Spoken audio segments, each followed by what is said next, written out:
Olá pessoal, boa tarde. Sejam todos bem-vindos a mais uma live da SouCloud sobre tecnologia e negócios. Essa é mais uma live que faremos em 2021 e falaremos sobre um assunto que está crescendo muito desde o ano passado e envolve empresas de todos os segmentos, que é a migração ou implantação de sistemas SAP em nuvem, especialmente, obviamente, no Azure. As Soul Talks são lives de conteúdo prático online, gratuito, em formato de live para ajudar você e a sua empresa a alcançar a sua melhor versão em nuvem. Estamos na nossa 7ª edição e todas as lives anteriores estão disponíveis no nosso site. Consulta o link ali, compartilha com seus colegas, com seus amigos e se divirta com a gente. A SouCloud é uma empresa especializada em nuvem, especialmente Microsoft e Azure, uma nativa digital recém-criada, mas que já é fruto de experiências de empresas anteriores e que já atua no mercado de tecnologia há muitos anos. Somos Microsoft Partner Azure Expert MSP, um dos únicos do Brasil e um dos 93 no mundo. Nossa especialidade é conduzir todo o processo de migração de on-premise para a nuvem e depois, uma vez na nuvem, fazer a transformação de cloud das suas aplicações, sistemas e infraestrutura. Tá? Antes de a gente começar, eu preciso alertar que a gente vai ter um espaço para perguntas e respostas lá no final da nossa live. Então, vocês vão pegar ali ó, no topo direito superior da sua tela e tem uma interrogaçãozinha ali, perguntas e respostas do evento ao vivo. Vai colocando suas perguntas ao longo de toda essa live que nós vamos ter aqui e ao final nossa equipe de produção vai publicando elas para que a gente possa fazer dessa uma live e um bate-papo em especial, tá bem? Dito isso, vamos então aos próximos passos. Como eu comentei, a gente vai falar hoje sobre SAP on Azure. Nós temos hoje, essa abordagem é conhecida como SAP no Azure, e trata-se, antes de mais nada, de uma jornada de empresas com legado SAP ou que estejam entrando no universo SAP e que devem observar alguns pontos para terem uma boa experiência e os melhores resultados possíveis de rodar seus ERPs na nuvem. Quem nos acompanhou sabe que fizemos uma série de lives sobre Cloud Computing no ano passado e em 2021 estamos focando bastante nas abordagens e tecnologias especializadas e nos cases de sucesso de Cloud Transformation, como a de hoje. Como de costume, temos aqui nossos convidados especiais. Na verdade, com o Fernando da Zilor, eu tenho que dizer que nós passamos tantos meses convivendo quase diariamente que eu nem posso chamar de convidado, né, Fernando? Somos mais colegas de trabalho, na verdade. É verdade, que qualquer outra coisa, né? Aliás, Fernando, sou obrigado a dizer, nós somos quase como parceiros de festa, porque nós até passamos o feriado de carnaval juntos, não foi? Feriado de carnaval, né? Quase que passamos aí Natal, Ano Novo também, então passou um bom tempo aí durante o projeto aí, né? Temos passado ainda, agora diminuímos aí um pouco a interação, mas passamos um bom tempo junto. E o feriado de carnaval foi o feriado do Go Live, né? Mas tudo certo. Ninguém se perdeu no carnaval, o Go Live foi um sucesso, foi tudo super bem, e a gente teve um bom resultado para compartilhar com os times, né? Com certeza, isso foi bacana, né? Tudo bem. Não tivemos do feriado do carnaval, né? Foi até um feriado que foi pelo menos aqui no estado de São Paulo foi cancelado, mas assim, o resultado do trabalho daquele final de semana foi gratificante. Conseguimos isso aí sair do Go Live com sucesso. Isso aí.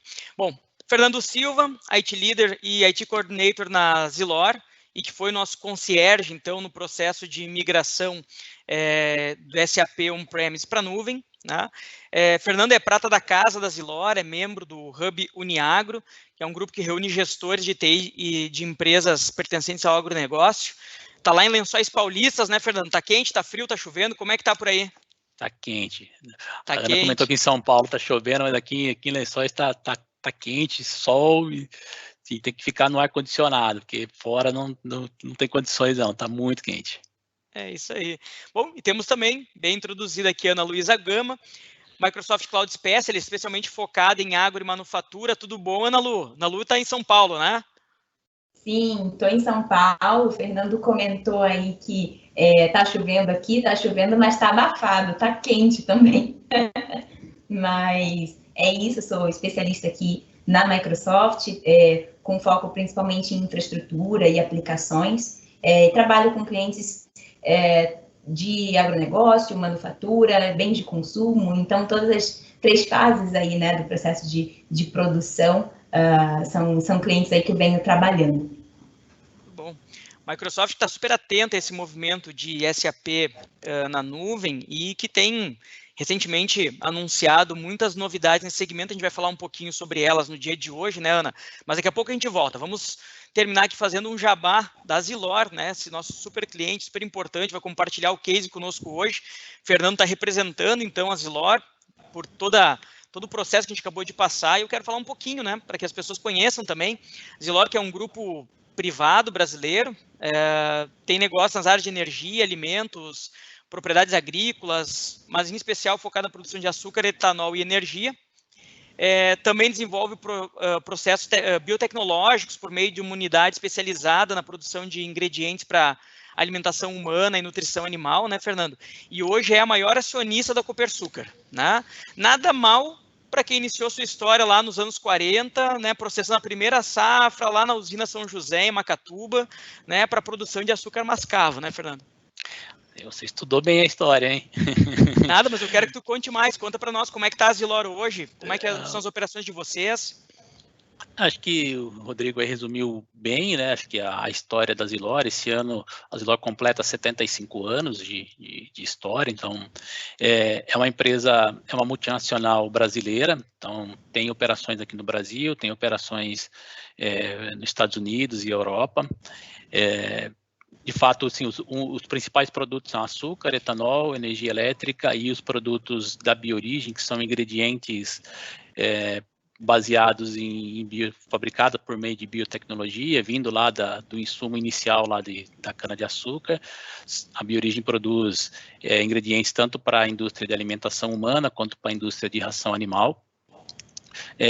As maiores operações da Zilor estão aqui no interior de São Paulo, em Lençóis Paulista, Macatuba e na cidade de Quatá.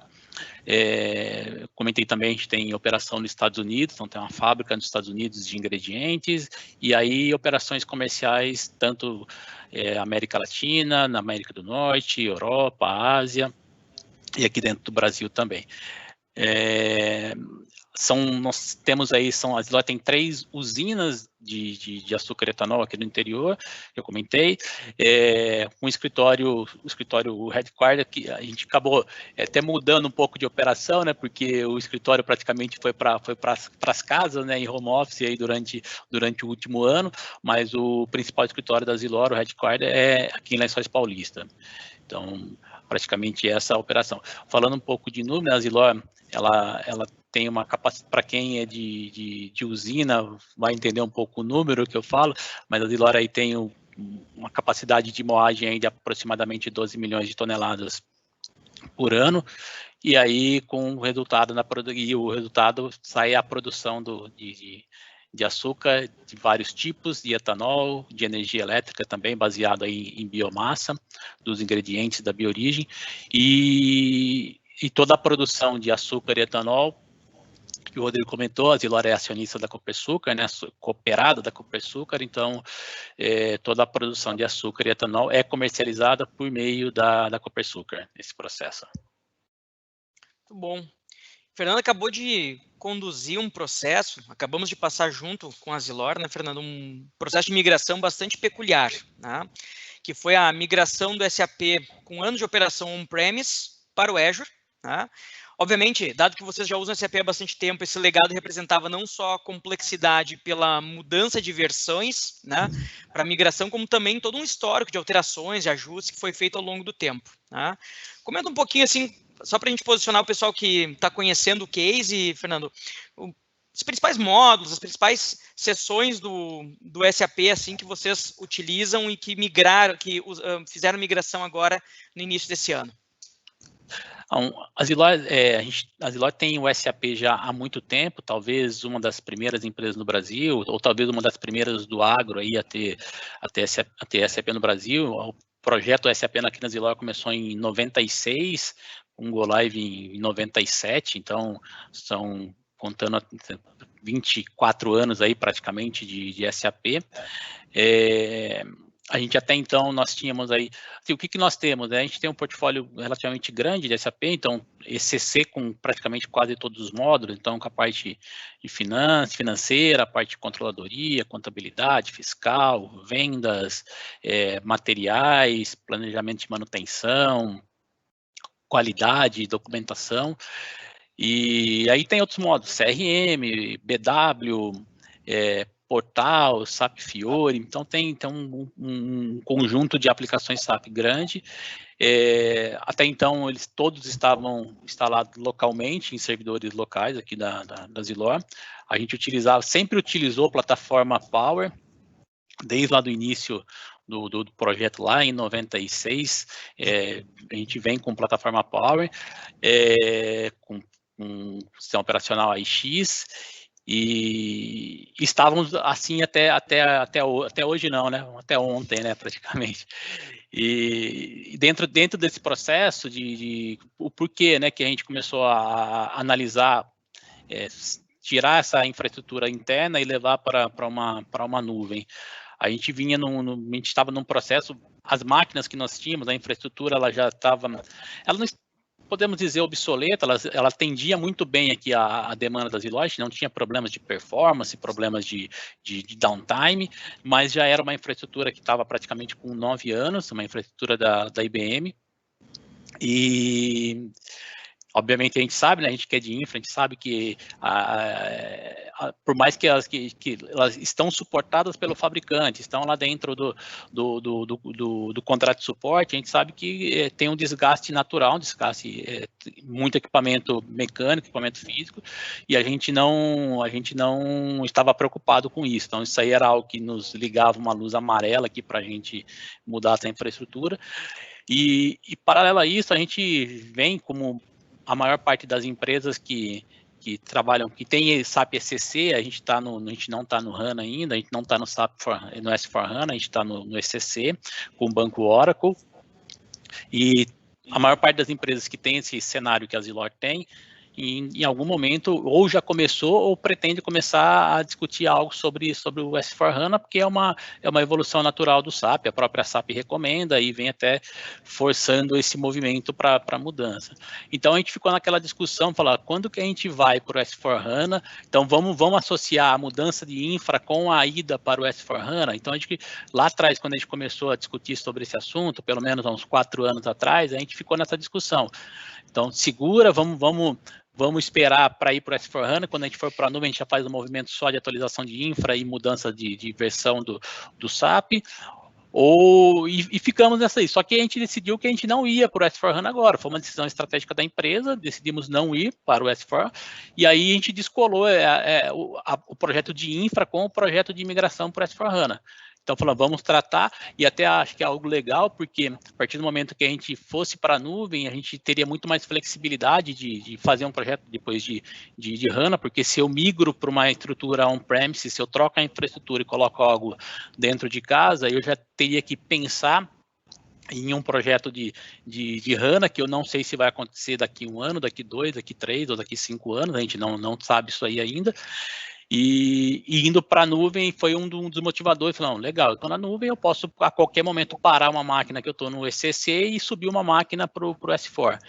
Então, acho que foi um dos motivadores, né? E aí, quando a gente começou toda a análise que a gente fez do processo, a gente analisou vários pontos, né?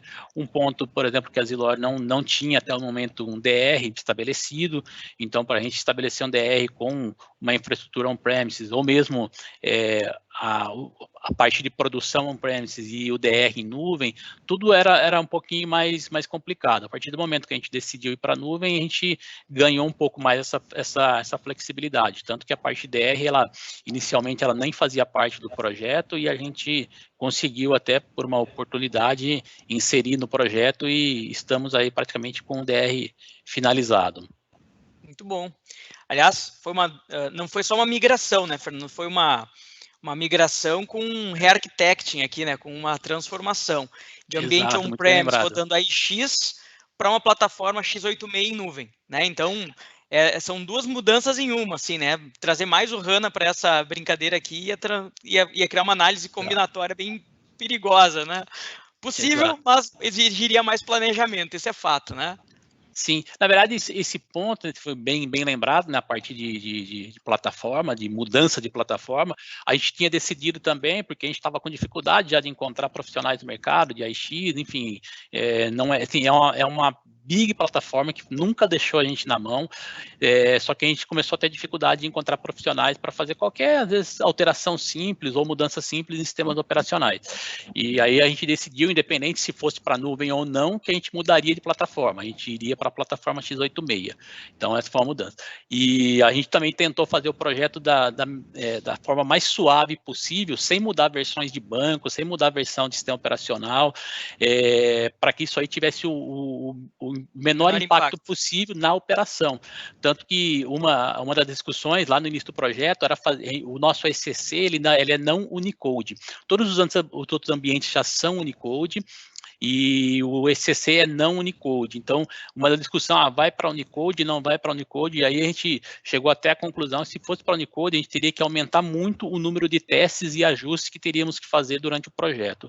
E aí, até consultando documentação da SAP, documentação da Microsoft, do Azure, a gente chegou à conclusão que a gente poderia migrar sem fazer a conversão Unicode para x86, inclusive isso aí foi validado pela SAP, abrimos chamada, a SAP validou, a Microsoft validou, e aí fomos sem fazer a conversão Unicode, né? Eu acredito que foi até uma decisão acertada, porque teríamos uma série de ajustes e testes para fazer se fizesse um Unicode agora também. Então, assim, tudo bem. Processo. Sabemos que precisamos fazer, se eventualmente quando a gente for para o HANA, porque isso é um pré-requisito, mas não precisamos trazer essa complicação para esse momento do projeto que a gente tinha. Sim, muito bem. Ana, você está conectada com muitas empresas que estão fazendo esse movimento de migração para o Azure. SAP é uma realidade, tem aumentado muito a alocação de tenants em Azure nos últimos 2 anos. O que você tem visto no mercado brasileiro? Como está esse movimento com as empresas? Como estão enxergando o Azure como uma alternativa de landing zone para SAP? Conta um pouco da tua experiência aí no mercado. Claro, Rodrigo. O Fernando comentou aí, né, do lado deles que eles estavam avaliando entre fazer, né, a refresh ali de hardware no parque e tudo mais. Esse é um dos gatilhos, né, que a gente vê de migração da infraestrutura do SAP para o Azure. Então, a gente tem outros gatilhos, a expiração do próprio contrato, né? A gente vê muitos clientes que têm um contrato de hosting, né, contratos de data center terceirizado, e aí nessa expiração avaliam também o custo-benefício de migrar para a nuvem, ou até mesmo regular aí com LGPD agora também, ou ter uma infraestrutura mais preparada e mais protegida em termos de superfície de ataque. A gente está tendo uma evolução muito rápida de ataques cibernéticos também, ou mesmo já focando em inovação, né, em utilizar esse movimento, né, do SAP para a nuvem para integrar o SAP com outros sistemas, avançar um pouco na parte de análise de dados também. Então, são gatilhos, motivações diferentes, porém o resultado final, né, esperado é sempre uma infraestrutura, né, mais robusta, segura e que possibilite inovação. Sim. Sabe que após décadas de trabalho em conjunto, a SAP e Microsoft anunciaram recentemente essa parceria de Azure como nuvem preferencial para simplificar e acelerar as jornadas de transformação digital e a adoção de soluções de SAP em nuvem, né? Enfim, juntas, eu acho, a SAP e a Microsoft entendem as necessidades dos clientes corporativos super bem. São empresas que atuam num segmento que ambas conhecem muito bem há muito tempo, tem uma experiência substancial na execução de cargas de trabalho crítica, né? E tem um dado que eu acho super bacana, que mais de 95% das empresas citadas pela Fortune 500 administram seus negócios no Azure e usam SAP. Então esse é um número que me agrada, assim, porque é um número que mostra um pouquinho de como está acontecendo no mundo afora, e isso está agora chegando aqui no Brasil, se estabelecendo um pouco mais, ficando mais acessível também. A gente trabalha Eu tenho uma experiência na área de data center de muitos anos e a gente vê assim que os custos relacionados à infraestrutura para suportar a SAP, a partir do momento que a nuvem foi surgindo, ele foi se diluindo, né, se distribuindo de uma forma mais equânime, mais equilibrada, né? Realmente vira um projeto de SAP e não um projeto de infraestrutura, como por muitos anos a gente acabou vivendo aí no mercado, né? E que benefícios essas empresas têm, Ana, assim, de levar o SAP para o Azure, assim? Que vantagens as empresas têm em terra de feijão com arroz, né? Por que escolher Microsoft e SAP, né? Não, claro, beleza. Bom, a gente tem, o Fernando até comentou um caso que a gente teve, né, de discutir da parte de arquitetura, se a gente ia fazer a conversão para o Unicode ou não. No caso da Zilor, a gente, por ter essa parceria, né, com a SAP, a gente tem arquitetos da SAP trabalhando com a gente tem arquitetos nossos trabalhando dentro da SAP, então a gente tem uma troca aí e uma ponte com a SAP para engajamento técnico, para tirar dúvidas, para escolher aí o melhor caminho para cada cliente, que é muito particular, né, dessa parceria. E, além disso, a gente tem também, pensando na infraestrutura especificamente, uma série de vantagens, principalmente quando a gente olha para as máquinas que estão, né, certificadas pela SAP. A gente tem a maior variedade aí de máquinas virtuais certificadas para rodar, né, workload SAP. Então, diversas famílias de VM, de DE, série M, que é utilizada aí bastante pelos clientes, e também a possibilidade de escalar dentro dessas famílias de VMs também, sem precisar movimentar recursos e tudo mais. Essa flexibilidade em termos de workload SAP no Azure, ela é um benefício muito grande para o cliente, até porque no projeto, a gente vai sempre fazendo ajustes ao longo do caminho. Então, essa flexibilidade em termos de escalar dentro, né, de uma mesma família aí de máquinas virtuais, e conforme o ambiente for crescendo também, até estabilizar, é uma grande vantagem para o cliente também. Além, é claro, a integração com todo o ecossistema de soluções Microsoft, né? A gente está falando, por exemplo, de integração com o Azure AD, então a gente traz uma experiência de sign-in do usuário que é totalmente diferenciada do mercado, né? Então a gente consegue fazer um acesso fácil para o usuário e também manter a segurança do acesso, colocar um múltiplo fator de autenticação, um acesso condicional. Então a gente consegue blindar o ambiente com esses recursos, além da integração, é claro, com os recursos do Office 365, da nossa plataforma Power, né, que tem o Power Automate para automação de fluxo, Power Apps, que é uma plataforma de desenvolvimento low-code, no-code. Então, a gente tem as próprias soluções do Azure mais avançadas, de dados, então, do Synapse, a parte de Analytics e chatbot, várias soluções que a gente consegue implementar no Azure, que podem integrar também com o ambiente SAP. Então, essa migração para o Azure, ela não só traz a flexibilidade em termos de infraestrutura, como também uma conexão aí com esse ecossistema, que é uma base para inovação.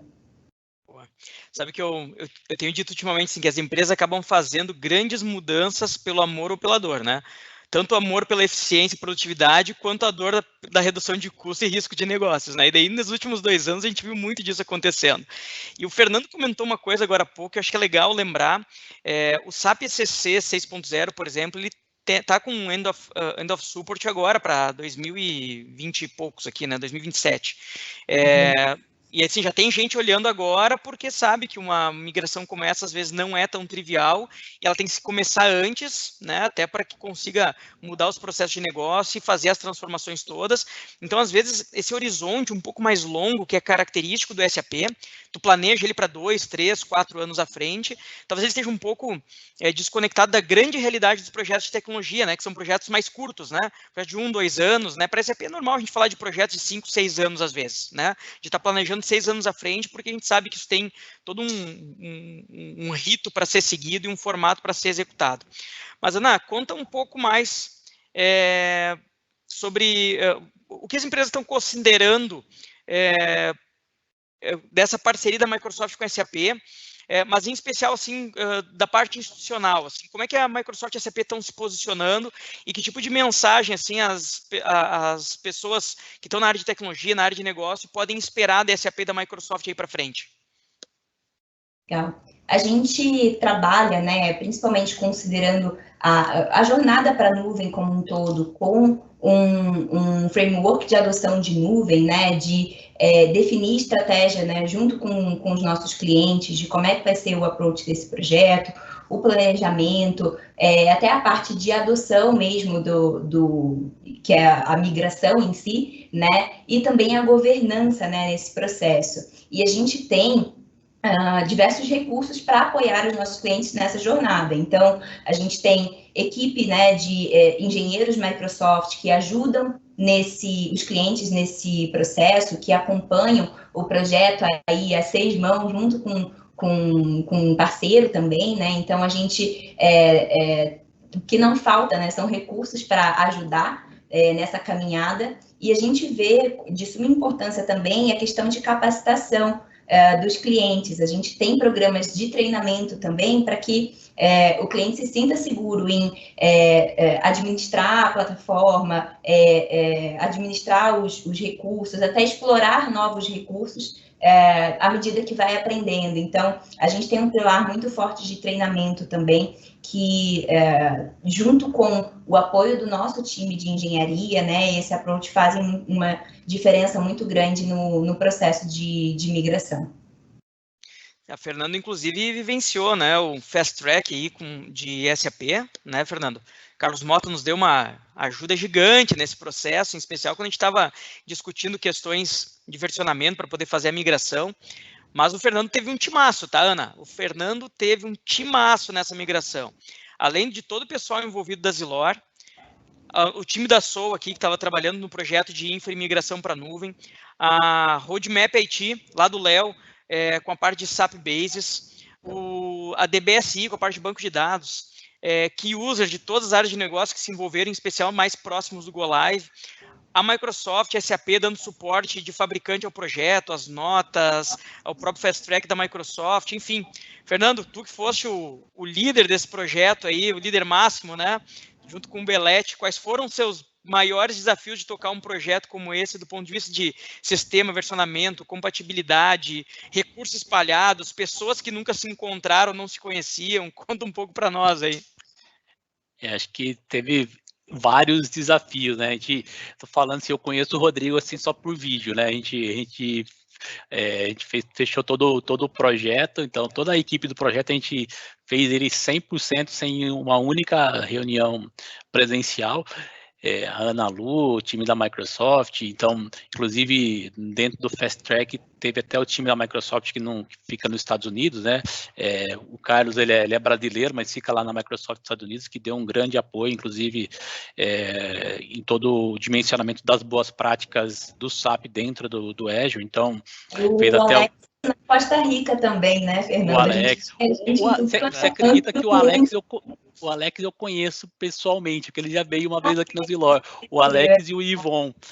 Mas eu tive a oportunidade de conhecê-lo pessoalmente.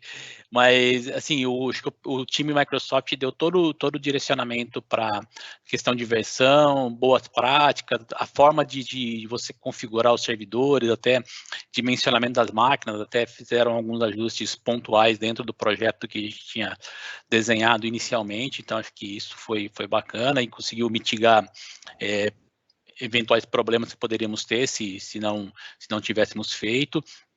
Tinha o desafio de estar todo mundo remoto, inclusive até o time Zilor aqui, a gente praticamente tocou o projeto inteiro sem nos encontrarmos uma única vez, nem nos Go Lives. Então, a gente fez 3 Go Live a gente faseou, né, os Go Live, até por questão de tamanho, dimensionamento das janelas de parada, e a gente fez 100% sem encontrar ninguém, né, tudo remoto, a gente armou o escritório de guerra aí no Teams aqui para falar, e fizemos toda a parte de Go Live sem estar presencial.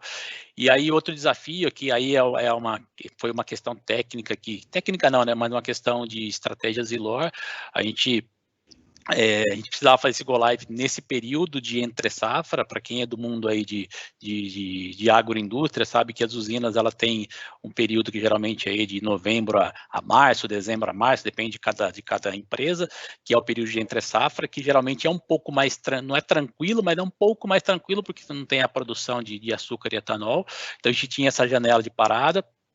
A gente tinha que encaixar tudo isso dentro das datas que não prejudicasse a parte de fechamentos de negócio, então fechamento de folha, fechamento contábil, fechamento fiscal, parte de pagamento. Então tinha esse desafio de fazer o encaixe correto das janelas de parada.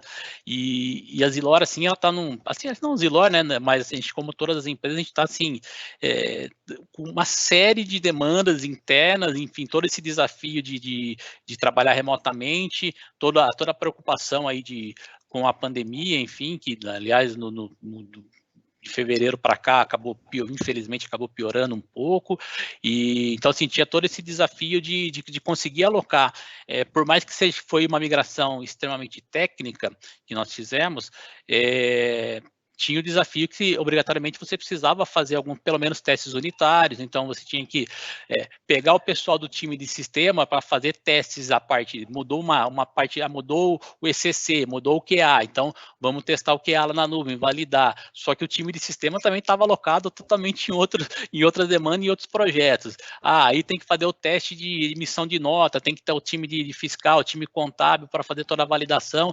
Esses colegas, esses colaboradores também estavam alocados em outros projetos e em outras demandas. Então, assim, a gente teve que lidar com essa concorrência de recurso aí para conseguir sair do outro lado, para conseguir fazer o projeto acontecer. Então, e aí um outro desafio e preocupação nossa, e assim a gente foi perdendo medo durante o projeto, foi a questão de migração. Assim, a gente tinha um ambiente 100% dentro de casa, que eu tinha aí uma latência praticamente zero da maior, assim, se eu pegar o data center que fica no escritório principal, para aqueles colaboradores que estavam alocados naquela unidade, a latência era praticamente 1 milissegundo por servidor, 1 milissegundo por servidor. E aí, quando você leva para a nuvem, você coloca uma latência bem maior para isso. Então, a gente tinha essa preocupação de como isso ia se comportar, a experiência do usuário, as integrações, as interfaces, e aí a gente foi perdendo o medo conforme a gente foi fazendo. Então, fez o ambiente de dev, teve lá bastante problema, ajustamos, a hora que for o QA, a gente já sofreu menos, e aí a hora que for a produção, também a gente teoricamente, a gente já conhecia os problemas que eventualmente poderiam acontecer. Óbvio, né? Sempre acontece, e a hora que você entra, treino é treino, jogo é jogo. Então, a hora que você entra em produção, começa a aparecer algumas coisas que você não estava previsto, mas a gente conseguiu fazer, conseguiu ajustar, conseguiu corrigir, sem maiores sustos aí durante o Go Live e pós-Go Live. Acho que um grande receio que as empresas trazem quando falamos de migrar serviços para a nuvem, Fernando, é essa dependência da conectividade de acesso, né? Não adianta nada ter todos os sistemas em nuvem se você não conseguir acessá-la. Acho que essa é a grande preocupação de todo mundo. E ainda assim, vocês fizeram uma aposta, né? Eu tenho a impressão de que se surpreenderam com os resultados que obtiveram, né? E na área de agronegócio ainda tem, para lembrar, né? Na área de agronegócio ainda tem uma coisa comum, que é as propriedades ficarem distantes dos grandes centros. E com isso a conexão de internet ela pode ser um grande problema para viabilizar projetos de nuvem, né? Mas são dois momentos, né? Tem o momento de sincronizar com a nuvem, em que é um grande volume de dados que tem que ser levado do on-premise para a nuvem, né? Ou de um data center para a nuvem. E depois a operação ela tem uma outra dinâmica, ela tem uma outra característica, né? Então, claro, tem um momento em que a gente tem que transferir dados, um volume grande, ainda mais com o histórico de vocês, tinha muita informação para levar. Mas depois, aquela dinâmica do dia a dia, ela vai sendo bem mais tranquila e a latência ela é bastante boa. acho que vocês não só viram bem isso, como ainda estão rodando nos Estados Unidos e não no Brasil, né? Alguns sistemas, né, Fernando? Alguns não, acho que a gente está rodando, a gente levou tudo para os Estados Unidos, a gente levou 100%, a gente foi mais corajoso ainda, né? Assim, não é ser louco, né? Vamos ser louco ao quadrado, né? Vamos levar tudo e vamos levar para os Estados Unidos, né? Vamos colocar tirar a latência de 1 milissegundo e já vamos colocar 120 já de cara, 120 milissegundos. Mas assim, essa era uma preocupação, por quê? Né? Por que a gente optou levar para os Estados Unidos? Porque quando a gente foi fazer a viabilidade financeira do projeto, se a gente mantivesse aqui dentro do Brasil, a conta não fechava para a gente. Então, a gente optou por levar para os Estados Unidos. A gente fez a mesma conta, né, a análise a gente fez com outros provedores de internet, com outros grandes provedores, e o cenário era o mesmo, né? A gente sabe, é natural que nos Estados Unidos é mais barato, então a gente optou por levar lá para os Estados Unidos, e por quê, né? Por essa razão financeira, era mais barato levar para lá, e aí a conta para a gente, a conta do projeto, ela fechava. Então, e aí que o Rodrigo comentou, né? A gente tinha uma preocupação, porque a gente tem, apesar que sim, a gente tem um pouco, não sei se, eu sei que tem colegas aí do agronegócio que não consegue chegar com infraestrutura em algumas unidades, a gente tem ainda uma boa situação, assim, as operadoras conseguem nos atender relativamente bem em todas as nossas unidades, apesar de estar no interior, não é provavelmente o atendimento que tem em grandes centros, mas a gente tem um atendimento razoável de infraestrutura de internet. E aí um outro pré-rec que a gente colocou internamente também foi fazer uma boa revisão na questão de files que nós tínhamos, até que para que a gente conseguisse trabalhar com files que trabalhasse com SD-WAN, que fizesse balanceamento de carga dos links, que conseguisse fazer QoS, para a gente conseguir trabalhar.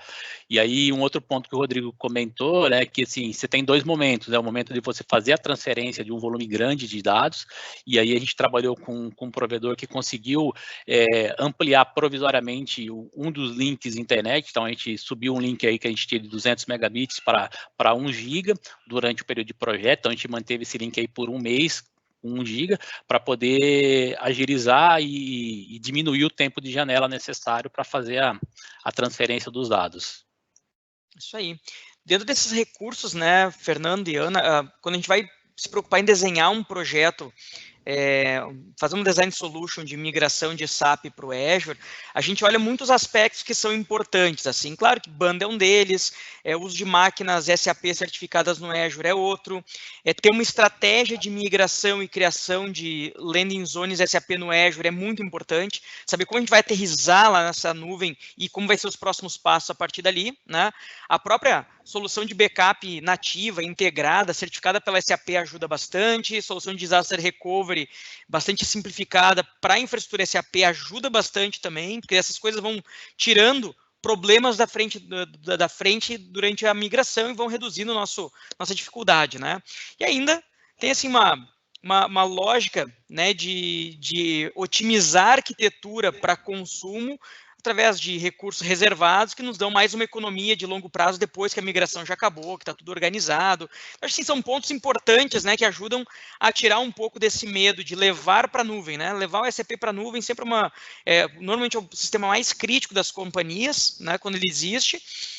Levar para a nuvem às vezes é como assim correr um grande risco. Na verdade, o que a gente tem visto, né, Fernando, é prova disso, é que a latência é boa, as ferramentas são adequadas, a estrutura ela é conhecida, tem todo um apoio dos fabricantes, a gente tem assim um framework de trabalho, e a gente desenvolveu uma Soul Cloud Journey for SAP bem focadinha no que é importante para um processo de migração.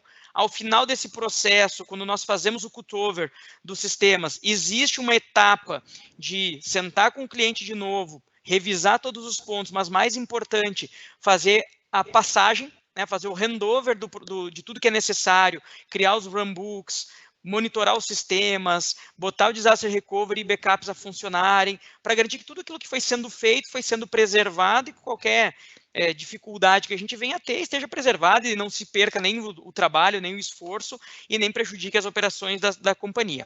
Acho que foi um grande aprendizado, né, Fernando, assim, e que bom que tu pôde compartilhar isso com todo mundo aqui nessa live, a gente fez um case também para divulgar no mercado, acho que está todo mundo super feliz de comemorar esse resultado positivo, né? Mas a gente falou bastante de SAP, eu quero falar assim, de algumas coisas que estão na volta também do SAP, a Ana Lu já deu uma palhinha antes ali, né? E eu quero te trazer de volta para essa conversa aqui, Ana. Tem muitas opções de sistemas satelitais, assim, que ficam no entorno do SAP, né? E que podem ser conectados na nuvem. Ou seja, depois que tu vai para a nuvem, ok, Fernando resolveu, botou lá nos Estados Unidos, economizou custo, aumentou o link, baixou de novo, tudo funcionando, monitoramento, disaster recovery, está tudo certinho. Agora, além disso, tem uma plataforma poderosa como o Azure disponível, com uma série de alternativas para conectar com o SAP. Né? IoT, BI, backup, segurança, monitoramento, DR, enfim, conta um pouco, Ana. Conta um pouco assim, do que tu está vendo, o que dá para a gente fazer sobre, o que dá para a gente fazer nessa conexão de ferramentas com o SAP, coisas que às vezes não dá para fazer no on-premise, mas na nuvem a gente consegue. Conta um pouco aí. Legal. Eu acho que tem dois passos seguintes, né, da migração que são muito naturais, né, de clientes que a gente vem trabalhando em conjunto. Um deles beleza, eu migrei a minha infraestrutura do SAP, meus bancos do SAP estão aqui, seja SQL, seja Oracle, enfim, DB2, e agora? Como é que eu junto essa massa de dados para trazer uma informação que é valiosa para mim? Como é que eu traduzo isso em insights para o meu negócio? Então, a gente vê um movimento, né, tanto de trabalhar num data warehouse, num data lake, para reunir, né, essa massa de informações e tirar os dados que vão agregar, né, valor, que vão trazer uma visão do negócio que é interessante, né, para as empresas. E também a camada de visualização, né, desses dados de uma forma mais amigável, com um Power BI, por exemplo, para trazer ali aquela informação resumida, para auxiliar na tomada de decisão, né? E ali, além dessa parte, né, de dados, tem um outro pilar aí que é muito importante, que é a integração entre outros sistemas. Né, o SAP, ele normalmente é o ERP, né, a ferramenta principal, né, como você comentou, quando ela existe ali, é normalmente um protagonista, né, no ecossistema de TI, mas a gente sempre tem, né, as empresas sempre têm sistemas satélite para atender requisitos específicos. Então, como é que a gente integra esses sistemas? Além de integrar, né, essas bases de dados para ter a parte, né, de dados consolidada, o que a gente pode fazer para integrar esses sistemas, criar fluxos, automatizar? Então, nessa linha, a gente tem visto muitos clientes trabalhando também com o Power Automate para automação de fluxos, ou com o Azure Logic Apps, né? A diferença básica, né, entre eles o Power Automate ele é muito mais voltado para o usuário de negócio, por ser low-code, no-code ali, né? E o Azure Logic Apps mais baseado em código no back-end ali para integração de sistemas. A gente já teve casos que a gente trabalhou de, por exemplo, aprovação automatizada, então integrar alguma requisição, alguma mensagem, né, que vem, né, algum input do SAP que integra com um card de aprovação que é enviado para um gestor através do Teams. Então, em vez de depender, né, da pessoa logar na plataforma do SAP, às vezes está só com o celular, alguma aplicação que não tem acesso, em vez de ter todo esse trabalho, fazer isso como uma plataforma mais amigável, né? Conseguir entrar ali pelo Teams, ver um card de aprovação no Teams e aprovar, né? E daí já dar sequência num fluxo de aprovação. Além disso, a gente tem também, principalmente falando do campo, né? Sensores que a gente consegue trazer as informações também e integrar com o SAP, com outros sistemas, e não só do campo, né, mas aí a gente está falando, por exemplo, indo para o setor de manufatura, para o chão de fábrica também, Então, a gente consegue trabalhar também com a parte de IoT, né, de sensores, para trazer tanto visualização como automação desses processos de negócio também. Então, são assim, ferramentas de dados integradas no SAP, a camada de visualização facilitada, facilidade de integração com outros sistemas, os Power Apps, Power Automate, o Single Sign-On, acho que é legal, né, Ana? Resolver com o usuário e senha uma série de acessos, acho que facilita a vida do usuário e a vida do cara de TI. A vida da TI, né, principalmente. Né? Certamente. O usuário de autenticação. Senha, enfim, acaba sendo... facilitando muito os processos. Adicionar um múltiplo fator de autenticação de uma forma natural, sem precisar de grandes confusões, assim, na área de tecnologia, né? Eventualmente, ainda bots no Teams que possam integrar com a SAP e dar respostas para o usuário, ao invés de tirar longos relatórios que levam muito tempo para processar. Enfim, eu começo a pensar aqui, tem uma centena de coisas legais. A própria Power Platform, né, com centenas de componentes adicionais ali para integração com diversos sistemas, tem várias opções para conectar com SAP também. Né? Então, tu pode desenvolver um fluxo automatizado lá na área de negócio, né? Conectar com SAP para que o usuário, dentro ou fora da companhia, através de um Power App ou de um Teams, de um SharePoint, consiga responder perguntas e questões fáceis do dia a dia, tomar decisões de forma mais rápida, né? Aliás, sem muito jabá, né, Fernando? Mas tu teves um cara de RH que foi trabalhar na TI porque ele ficou meio espertinho em desenvolver Power App. Era mais ou menos isso? Como é que é essa história? Conta por alto aí pra gente. Na verdade, ele é do RH, mas assim, ele gosta bastante de tecnologia, ele até fala, ele sempre pede, pô, eu queria trabalhar na TI, né? Mas assim, a gente tem vários exemplos aqui dentro da Zilor, que a gente inclusive até desenvolveu uma norma até para a gente ter governança em cima disso, né? Mas para liberar os usuários para poder criar em cima principalmente de Power BI, né? Tem alguns já falando de Power Apps, mas a gente está mais na linha do Power BI por enquanto, estamos indo um passinho atrás. A gente fez a norma para quê, né? Até para que os usuários eles consumam dados de fontes confiáveis, né? Até para não a gente ter a apresentação via Power BI de dados que estão vindo de uma fonte única e segura, né? Mas acho que esse é o fato, né? Assim, fica tudo muito mais simples, né? Mais fácil de você dar os acessos, deixar os próprios usuários criarem suas soluções sem que seja uma shadow IT, né? Você consegue ter governança em cima disso, né?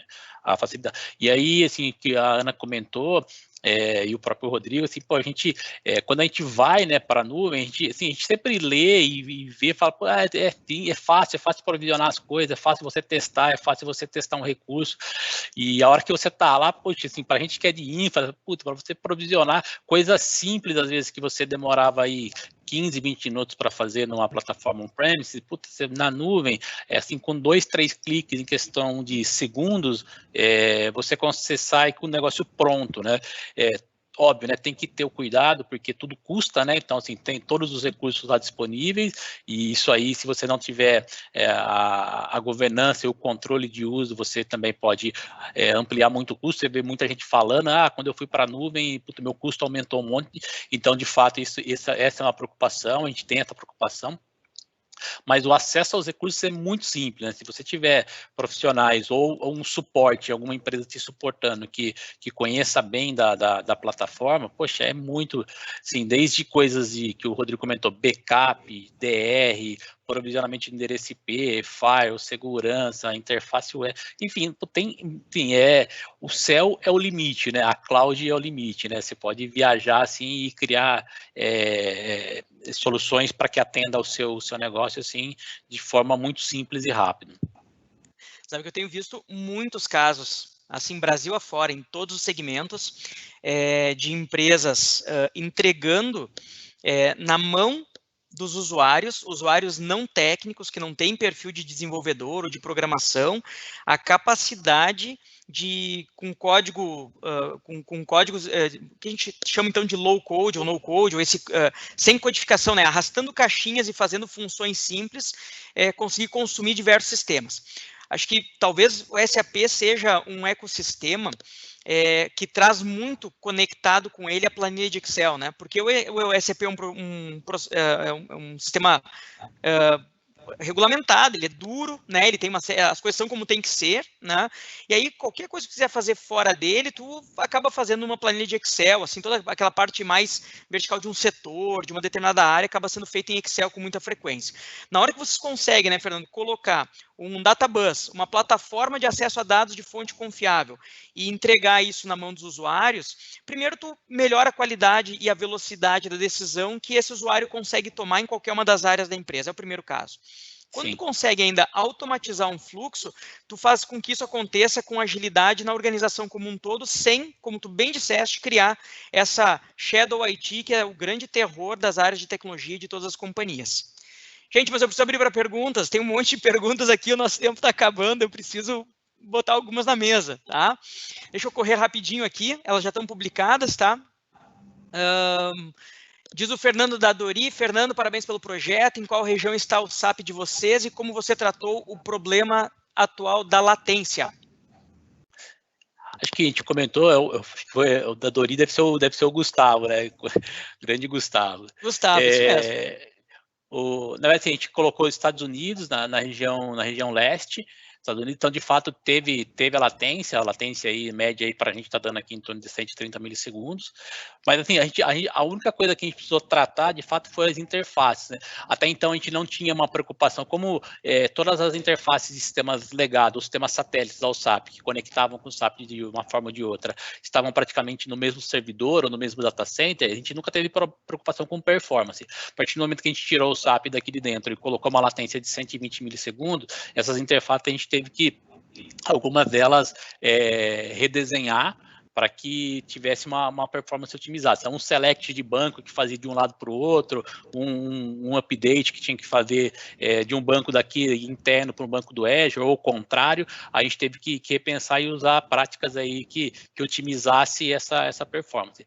Do mais, experiência do usuário não sentiu, praticamente zero de problemas, foi mais na linha de interface que a gente teve que revisar algumas para otimizar a performance. Muito bom. Lembrando também, Fernando, que vocês não estão com o link direto, né? Acho que isso é um ponto importante. Exato, estamos usando o VPN internet padrão aí, sem o link direto. Não é um express route ligando a porta da Zilor com a porta do Azure, né? Ele vai por, claro, um canal de boa qualidade, um clear channel, mas um clear channel comercial, né? Um produto de baixo custo, que a gente considera, né? Exato. Fernando, outra dúvida que surgiu aqui é qual o tamanho aproximado do teu banco de dados Oracle? O ECC, que é a maior base, ele está em torno aí de 2 tera. A base da Zilor, ela não é uma base muito grande, né? Eu sei que tem bases aí de 20, 30 teras, mas é uma base... Inclusive, durante o processo de migração, foram feitos vários processos para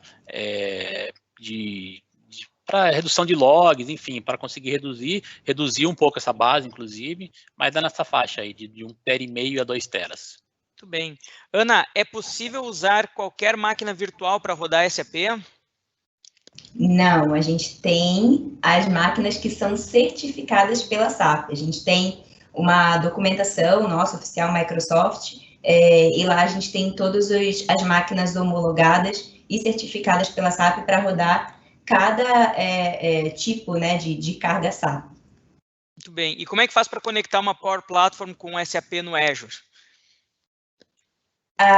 Levando em consideração, né, que a gente já tem as máquinas virtuais, né, rodando no Azure, o Power Platform ele tem uma interface muito amigável, então você consegue conectar com a sua subscrição no Azure e apontar de onde você quer trazer as informações, seja para o teu fluxo, seja para a tua aplicação, etc.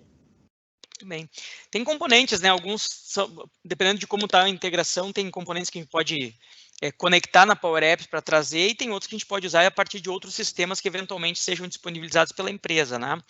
Fernando, algum destaque relevante nos aspectos de segurança? Pergunta do Marco.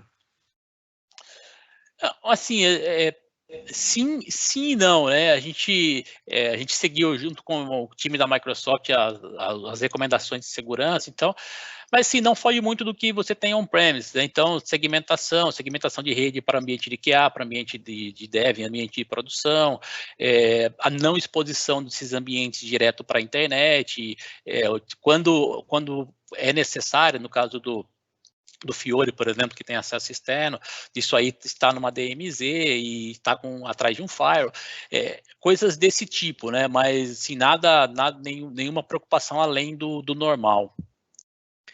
E o fato de levar. Também, desculpa, Rô, a gente tem também, olhando para a perspectiva de infraestrutura, um CIEM nativo no Azure, que é o Azure Sentinel e o Azure Security Center, que de forma integrada aí você consegue utilizar tanto para monitorar a infraestrutura, né, em termos de segurança, como também analisar, identificar ameaças, né, de ataque e ter, inclusive, orquestração da resposta a esses incidentes, né, responder esses incidentes, essas tentativas, de uma forma automatizada também, porque as soluções de segurança que estão embutidas no Azure, elas já têm toda a nossa camada de inteligência artificial também, mapeando a rede mundial, identificando potenciais ameaças, né? Então, a gente está sempre à frente aí, né, na identificação dessas ameaças.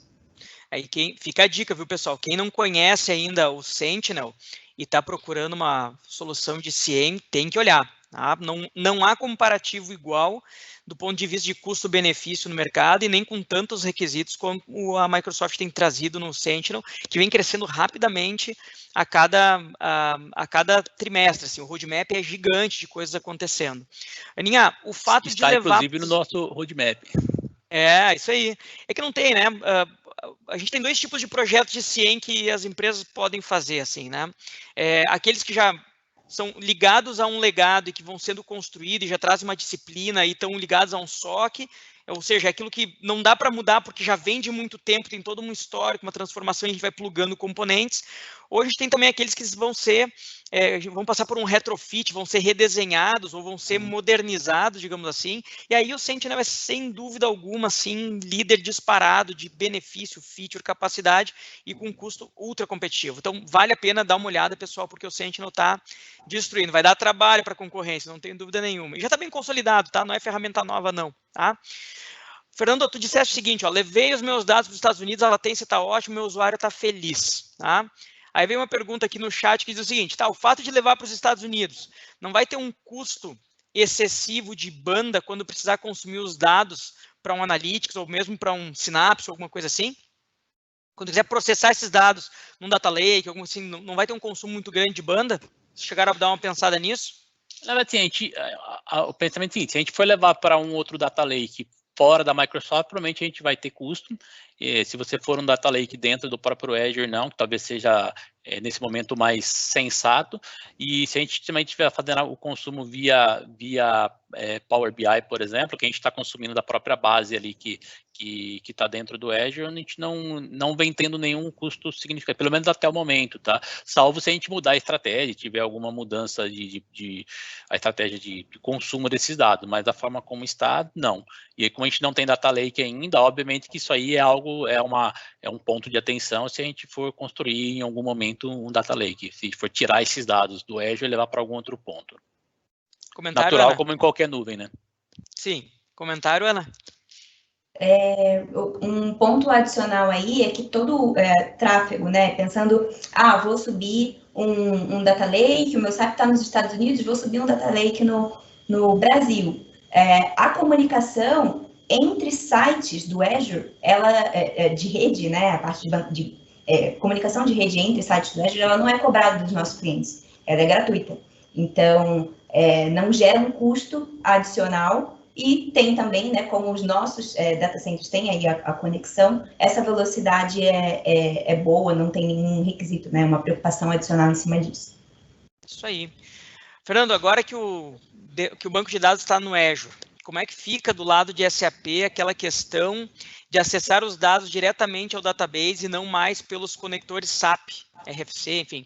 Continua sendo necessário um SAP BW? Como é que você está usando isso hoje aí? A gente acabou não mudando a nossa arquitetura. Então, por enquanto, talvez se você for para um HANA, para um banco HANA, para um S4HANA, talvez mude essa arquitetura, mas hoje não. Hoje a gente foi com ECC, foi com BW, e a gente não mudou nada, né? Que a gente comentou durante os minutos iniciais aí, até para não ter impacto no negócio, a gente foi as is, exatamente do jeito que estava aqui, a gente levou para o Azure. Então, com ECC e BW, o consumo exatamente não mudou nada se alterou. Muito bem. Mas últimas duas perguntas antes da gente se despedir do pessoal. Uma delas, Fernando, diz qual é a quantidade de usuários atual de SAP na Zilor? A gente está em torno de 400 usuários aqui na Zilor. 400 usuários SAP. Usuários SAP, exatamente. Sim, muito bem. A última pergunta poderiam mostrar o desenho dessa arquitetura de solução? Eu deixei ela por último de propósito. Nós acabamos de tirar do forno, né, Fernando, a descrição do case da Zilor, vai ser publicado em breve aqui nas redes sociais, enfim, então acompanhe, não tem um desenho da solução, mas a gente descreve a grosso modo, assim, o que é utilizado, como é que funciona, como foi o desafio, como foi essa jornada de migração, enfim, tudo isso que a gente comentou agora um pouco mais amplamente, a gente olha ali no case da Zilor com mais detalhes. Fernando super nos apoiou aí nesse processo de construir um case de muita qualidade, né, Fernando? É isso aí. Acho que a gente, durante o processo, a gente acabou até vendo outros provedores, eu comentei aí também durante uma das perguntas, e de fato, sim, o que o Rodrigo falou, puta, no mundo meio que arroz e feijão, né, que igual, meio que commodity, de fato a gente utilizou, assim, a gente viu outros players, então a gente falou com o Google, a gente falou com a AWS, tecnicamente todos atendiam, mas o porquê da escolha, né? E aí sim, foi uma escolha um pouco financeira mesmo, assim, a Microsoft naquele momento estava com condições melhores, e aí assim, do nosso lado a gente percebeu também que naquele momento, além de ter condições melhores, estava assim, a Microsoft está mais disposta a agarrar o projeto, então veio na linha aí de facilitadores, de benefício, de treinamentos, enfim, veio dentro do pacote uma série de vantagens que para a gente, o nosso entendimento assim, não, parece que a Microsoft está mais afim de ganhar o projeto do que os demais. Esse foi um dos grandes motivadores, e aí veio tudo que a gente viu. Outros cases de sucesso, a gente sentiu firmeza com a equipe do projeto, a gente sentiu firmeza com a equipe Microsoft, viu outros cases no Brasil, viu outros cases aqui próximo da gente, no interior, de outras usinas que também foram para o Azure, de outras empresas que a gente conhece, tem proximidade aqui. Então, assim, foi um conjunto de fatores, mas sim, analisamos vários outros provedores aí. Muito bem. Gente, é hora de nossa despedida, mas antes eu preciso avisar que quem ficou até o final aqui, fique feliz, porque o nosso time de marketing acabou de produzir um e-book de muita qualidade. A gente colocou equipe técnica, equipe de pré-vendas, todo mundo trabalhou num material assim, de muita qualidade de migração de SAP para o Azure. E todos que estão aqui nessa live vão receber esse e-book agora no seu e-mail nos próximos dias e podem ali consumir mais informações do que essas que a Ana, o Fernando trouxeram. Tem o case da Zilor que a gente vai publicar também, vocês vão receber, podem consumir à vontade, tá? Mas agora é hora de dar tchau. Fernando, tuas últimas considerações aqui antes da gente encerrar com a nossa audiência. Agradeço o convite, né, de poder expor um pouco a história do projeto e principalmente a história da Zilor aqui para todos os participantes, e espero ter contribuído de alguma forma, encorajado os colegas de TI que estão com dúvida eventualmente ir para um projeto e abastecer. Então, assim, fico aberto aqui, né? Eu sei que algumas pessoas que estão assistindo me conhecem, fico à disposição, e também fico à disposição eventualmente a Soul pode fazer a ponte aí, se alguém eventualmente quiser conversar comigo ou com a equipe para tirar dúvidas e ver como que foi o nosso projeto. Sim, excelente. Quem precisa fazer um benchmark, né, Fernando? Para nós é importante, para a Zilor é uma simpatia, uma gentileza, é ótimo sempre mesmo, com certeza. Ana Lu, tua vez de se despedir da audiência depois dessa hora agradabilíssima que tivemos aqui contigo. Eu queria agradecer, Rodrigo, o convite, agradecer a disponibilidade do Fernando também, principalmente, em trazer aqui, né, compartilhar um pouquinho com o pessoal que está assistindo, e me colocar à disposição também, né, para quem estiver assistindo, se tiver interesse, quiser conectar no LinkedIn, tirar dúvidas, a gente encontra o caminho para ajudar vocês aqui dentro da Microsoft também, porta para dentro. Muito bem, gente, Ana Lu, Fernando, muito obrigado pela participação, foi uma delícia esse learning session, esse aprendizado, esse bate-papo, aprendi muito com vocês, como sempre, né, tenho aprendido muito com a Ana Lu nos projetos de SAP, tenho aprendido muito de SAP com o Fernando nesses últimos meses de projeto, foi delicioso. O pessoal que nos assiste, obrigado pelo tempo, participação até aqui, a live fica disponível no nosso site para que revejam e compartilhem, tá? Sigam a Soul nas redes sociais, todas as novidades saem por ali, e-book de SAP on Azure caindo no e-mail de vocês, daqui a alguns dias publicado o case da Zilor.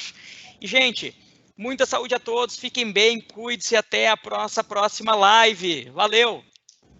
Valeu, pessoal, até mais. Até mais.